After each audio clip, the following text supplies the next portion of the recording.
Hello, YouTube. This is the Galley La Podcast with your hosts Akainu Fanboy and Geboss, and today we are going to be reviewing One Piece Chapter 1047, The Sky Over the Capital. So we are going to have the focus right here with Yamato and Momo, and you still see that conflict going back and forth whether Momonosuke can complete this mission, and then we get a quick flashback with his mom and Kinemon. So what were your thoughts on this, G-Boss? Well, I'm still confused about why Hiyori couldn't come with them.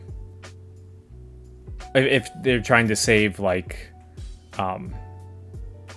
unless in case something went wrong in the future, she could survive in the past. I don't know. That would be my only logic for them splitting up. Right. Do you have any Yeah, thoughts kind on of like that? like a sacrifice thing with Lost Fruit in a way. Well, no, not really. So, if, say, they both got sent to the future, but something happened to them in the future, they weren't guaranteed, then it would be all for nothing. But if you sent one to the future and kept one in the past, then that would split. That way, Odin's line could go on no matter what if something happened to one or the other. Okay, sorry, yeah. No, yeah, gotcha. No, that's a good point. That would be my only do. reason that they would split up. Yeah, I'm realizing a little bit with. I just kind of think it just an issue with One Piece. I think where I think this flashback would have hit harder for me if I don't know if we had certainty that she was dead, in a way. And I think that's kind of there's some ambiguity whether she's alive or not. Okay, so if this was one of my few good remarks for Naruto, well, I gotta put a caveat here, but usually most of the time in Naruto, if someone's dead in a flashback and that's a motivation for the character now in the moment, it hits harder because we know that character's dead, right? Oh, here it's kind of right. There you go. There's the caveat. And then kind of similar, like Kinemon, this is emotional and all this stuff, but then he kind of ridiculously survived Kaido in a way too. And so I just kind of think the emotional impact doesn't really hit as hard. I mean, I think with, let's say, Law and Core Zone, I think it hits a little harder maybe. But I think with the time stuff here, and just with Kinemon escaping death a little bit too, it's just not really hitting me too hard, even though it is an emotional scene, I guess. That would kind of be my point with it. Yeah. I mean, I think the anime made it clearer that Toki actually died. But yeah, it's not made as clear in the manga. Mm-hmm. But yeah, and once again we see the samurai with their philosophy of dying to fulfill their mission, but now they have the new outlook that they should survive. Yeah, this idea of carrying on the will a bit, and even though Momo's not going to directly, take out Kaido, he's going to save the island to save the people, right? And instead, which is kind of the two aspects of Odin as Shogun, and then Odin as being on kind of the Roger Pirates in a way, and then the second half is kind of manifested in Luffy in a way, kind of fulfilling the One Piece and that goal too with Joy Boy, right? So. And so since he's fighting Kaido right now, and we see him with this ridiculous feat of capturing the lightning, which is just it's crazy, and I think it's going to dramatically raise the ceiling when it comes to awakenings for other fruits in the futures. And I think especially Logia's.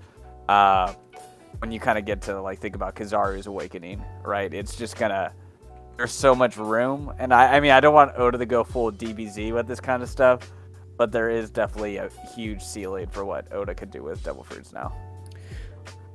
Well, speaking of going DBZ, we see Kaido remark, abilities alone can't conquer the world. Only hockey can do that.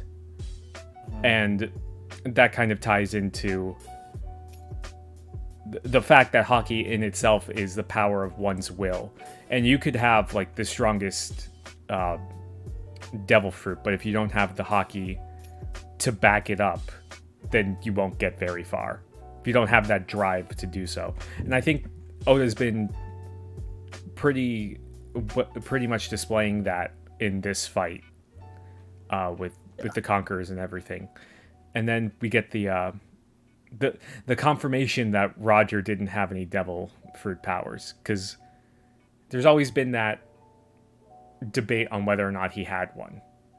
But yeah, there's the idea that he had like a storm fruit with episode 0 with Shiki. Yeah, that was one that was there. So I don't know, Oda's been killing a lot of theories lately that have been around in the community for like over a decade at this point. But I do think it's kind of interesting because I think this gives a lot more clout to people like Garp or Kobe in a way. Characters that are seen like to be not as top tier in a way. There's kind of this perception because they don't have a broken devil fruit, basically, you know? And I think that and Kobe's been shown to have an affinity for Haki in a way. But it is interesting with Roger's crew. You had like Rayleigh, you had Odin, and now you have Roger, and I assume Scopper, where they didn't have any fruits at all, and then they conquered the Grand Line. So all the heavy hitters, had no fruits. But I mean, with Luffy's team, the Monster Trio, right? Not all of them have fruits. Jinbei doesn't have a fruit. I mean, I think the only one is like Brook, Robin, Chopper, and Luffy. It. Yeah, Luffy. Yeah, so fruits aren't even super common on his crew either. Yeah. And I mean, even if you look back at the flashback with Roger versus Whitebeard, like you had Jozu and Marco and Whitebeard himself all had devil fruits, and it was a stalemate against Roger's crew. And I think the only one that was confirmed to be a user on Roger's crew was Buggy. Or did Buggy must have had the fruit at that time. If I remember the flashback, he did eat the fruit while on his crew. Yeah. But it's unclear when he ate that fruit though. Okay. And I think they were both crying at Roger's execution too, so he stayed with them for a bit. But it is kind of interesting, so the emphasis is now going to be more on Haki, which means I think with strong characters we've seen in the past, let's say Shanks, the Admirals, and Blackbeard, we're going to be seeing more and more in terms of Haki coming from them as time goes on, you know? And then we see this new attack, Destroyer, Death Thunder, Bagua. I would kind of want Oda to mix it up a little bit with the art style with Kaido's attacks, but it still looks cool. You know, I like it though. Yeah, the Thunder Baguas all kind of look similar. But I guess that's just Kaido's fighting style. But I just wanted to point out really quick that when Luffy he threw the lightning and Kaido hit him, he grabbed onto another bolt of lightning, and I guess he rubberized it and used it as a slingshot. So he can even like rubberize like lightning, which is kind of insane. Because I think we talked about that last time, where we kind of theorized that he like insulated the rubber. He insulated the lightning. But yeah. And it like I said, it kind of goes to this idea of what Oda could do with awakenings. Like, so for example, with Aokiji, we saw him from a distance just kind of, did like a frozen attack without even touching someone, and he froze Jozu basically. And so it makes you think, like, if he's awakened, could he freeze the blood of someone, like, eternally, basically, you know? Because it's not really out of the realm of possibilities of Luffy's doing this with lightning, you know? Yeah. In a way. So there's a lot to... Yeah, like, I just think there's a lot more. Sometimes it kind of feels like, oh, Luffy's too strong. It's like, no. I mean, Oda could go pretty crazy as the story goes on with the villains who are still left in the series, you know? Yeah. Well, speaking of, like, saying Luffy's too strong, we after he gets hit with the Destroyer of Death Thunder Bagua, he goes up into the sky and is hanging on to Kaido, but Kaido launches the demolition gust up at him, and we actually see Luffy taking damage for definite in Gear 5 now, because before it was just kind of unclear if he was taking damage. But yes, yeah, which I do enjoy, because that was one kind of issue I had with Gear 5. You couldn't tell if Luffy was getting hurt, but I do like this now. So I think that was kind of more, Oda just kind of wanted to emphasize the cartooniness of it now, but he is taking more damage, which is great. And and then we see the wishes slowly getting sent off. With One Piece time, I don't know if it's going to take 6 or 7 chapters for those lamps to get up there, though.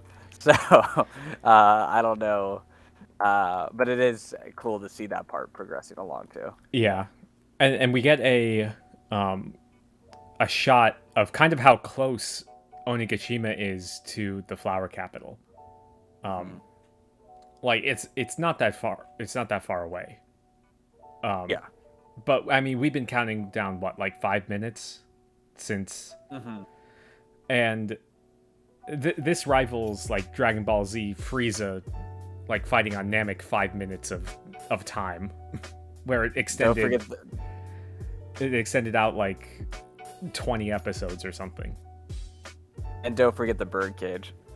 Oh yeah. same energy. Well, I haven't watched Dressrosa in the anime, so I have been spared that pain. It's a good time. But when it is interesting. Toko is her name, right? And where she's saying like, find the way to Daddy. So Yasue is gonna probably come back into the story in some way, shape, or form too, with his will being. I mean, hey, Yasue died, so maybe I should give some credit for Oda for that. But yeah, I did like how Kaido's blast beam actually did damage for once, and it actually hurt Luffy.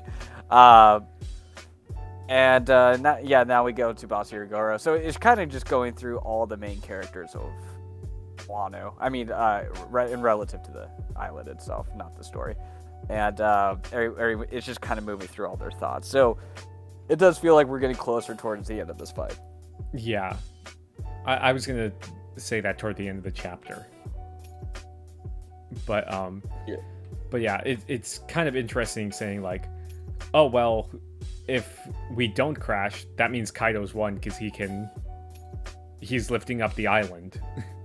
But if we do crash, that means that that Luffy won, and that kind of brings back into the thing of sacrificing the sacrificial nature of the samurai, which is then transitioned well with Usopp, right? Because Usopp was bringing up this issue with Izo and sacrificing themselves too, and with Kinemon and everything, and Kiku. And so it is interesting, like, as soon as all this is, all the code of the samurai is reiterated, you see Usopp running for his life, basically. Yeah. Which I think Oda's... Oh, sorry? No, go ahead. No, I just think Oda's gradually building up a really powerful moment for Usopp in this arc now. I was going to say, do you think he's going to get, like, a God Usopp moment where he imparts his cowardice onto them, but in like a positive way of staying alive? Either that, or like this could be like kind of another thing, like, Zoro gets stronger with getting a new sword and a new technique and all that in each arc. But then I think when he comes across like brave people, like the giants at Little Garden, for example, he slowly meets brave people, and it helps him to kind of get ready for Elbaf, where that's probably going to be the pinnacle of his bravery and things like that. So this might be a moment. The issue is, I think a lot of the big moments have already been resolved, though. There's no one really to be brave against right now, because everyone's basically KO'd at this point. Yeah. And I think Kaido left. Yeah, I think Usopp needs a bigger moment in this arc, because I think everyone else pretty much has had one. Oh, for sure. Yeah. And no, with Usopp, he's usually the last one to get it Mm-hmm. a lot of the times. So I'm curious to see how that's going to develop. And then this is kind of, I don't know. I didn't really care for this part too much, but to see the nail. Oh no, the nails are out, and she just didn't do anything to Orochi. Just gotta let him sit there, a little bit. Yeah. Well, we didn't even. Well, first of all, we didn't even see the nail get put in or any indication that there was a nail, the Sea Prism nail. So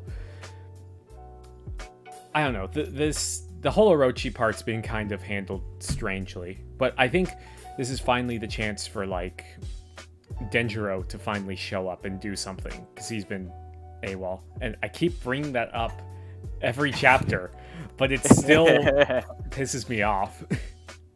No, the Orochi stuff's been a little too drawn out for my liking. I kind of wish it would be resolved, and then we get the big fist, the big gulp, the boom, the attack. Some people are thinking this is the final attack. I disagree.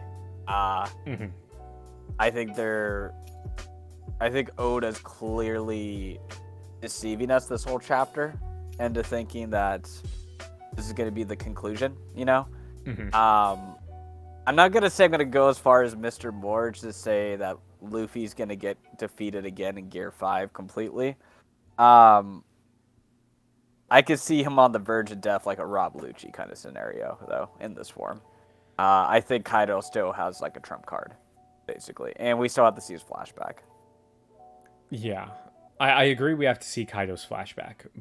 But, I mean, I think Oda's been building this up for it to be the final attack, because if we look at it, like the gear, we look at the fist compared to the size of Onigashima, it's like the same size. So like hitting Kaido with that will do something, and I think once he hits Kaido with that, I think that would be Momonosuke's chance to save Onigashima. Even though we've been predicting like that Luffy's gonna like bounce Onigashima off of the Flower Capital. So when do you think Kaido's flashback is gonna happen then? So I've had this weird thought. It's just a weird theory. I don't even like it, but just based on what Oda's drawn, and I know you're gonna hate it.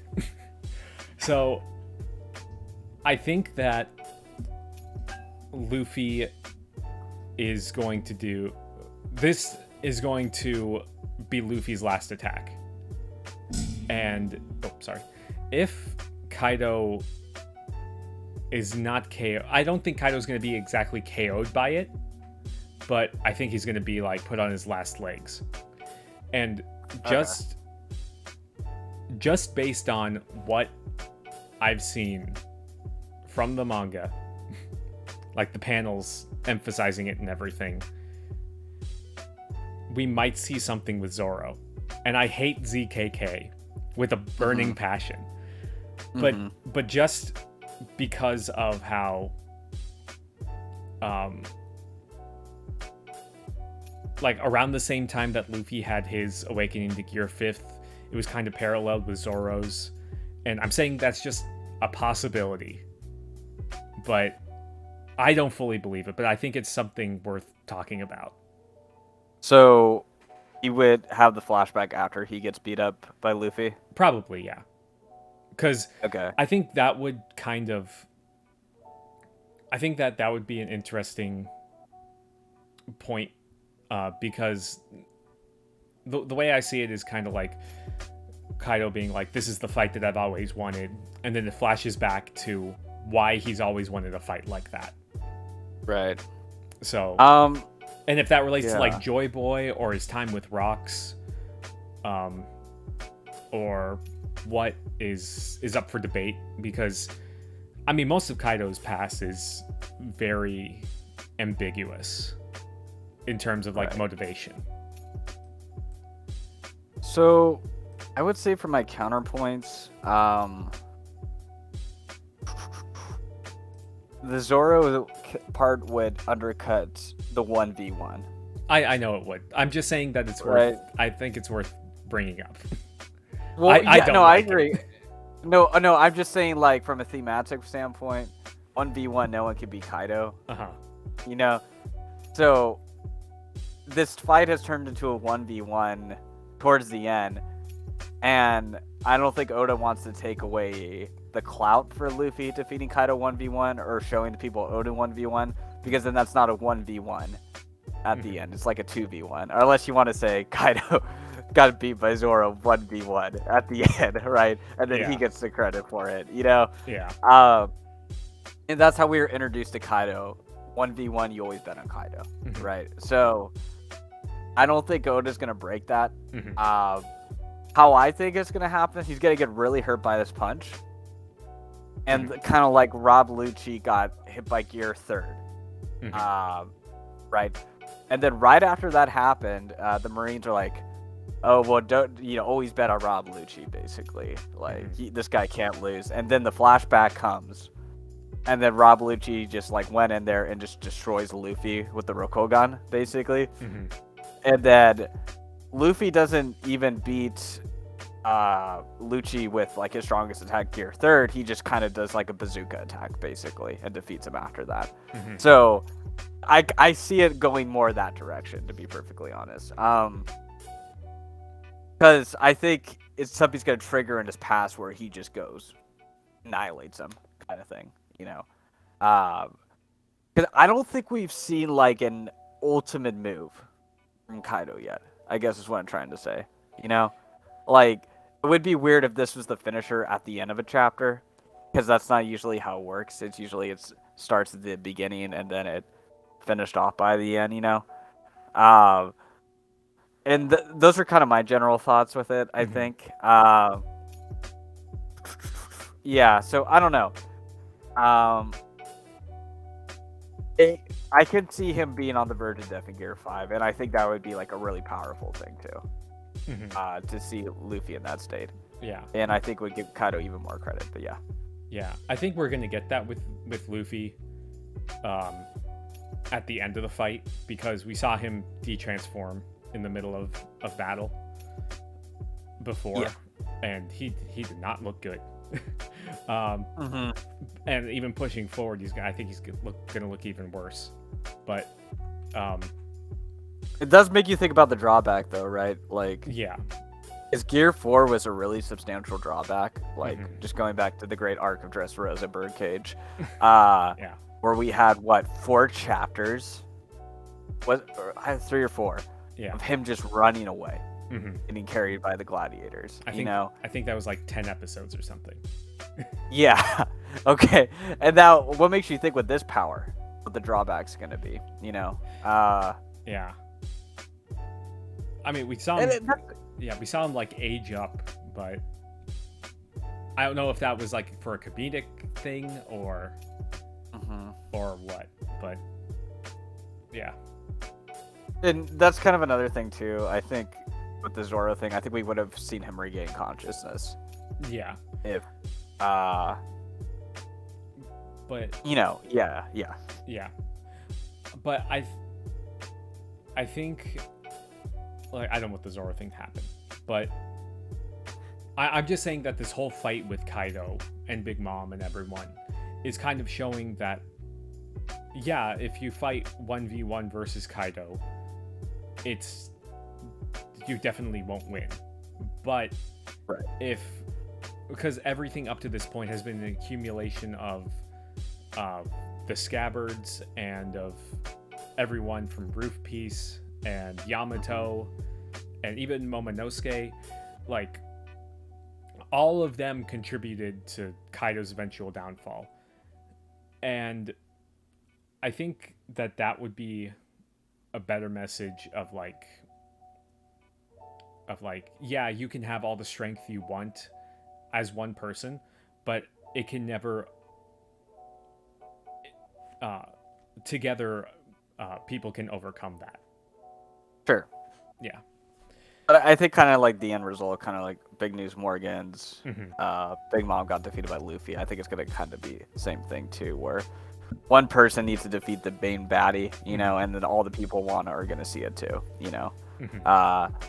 That's kind of how I think things are going to work out there too. But yeah, we'll see. Those are just kind of our little proximate predictions, and we'll see what happens to them, because Oda's a troll like that. But any closing thoughts? No chapter this coming week because of Golden Week, and so we're gonna have a new chapter in like almost 2 weeks at this point. Yeah, but I'm excited. Yeah, no, it's been really good stuff lately. So sorry for the delayed review. We both had internet issues around the same time with one another. So yeah. But anyways, throw a like, subscribe, and we'll see y'all next week. See ya. Peace. Bye.